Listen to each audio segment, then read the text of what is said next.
CanTV avanza en las labores de restitución de los servicios de telecomunicaciones en el eje del páramo del estado Mérida.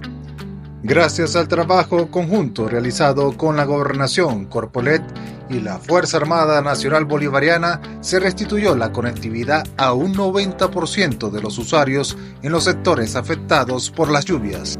La Fuerza Azul Merideña solventó los cortes de fibra óptica en los municipios Libertador, Santo Marquina y Rangel, mientras que las cuadrillas técnicas de Táchira y Trujillo se trasladaron para sumar su apoyo atendiendo las incidencias en los municipios Alberto Adriani y Miranda, respectivamente.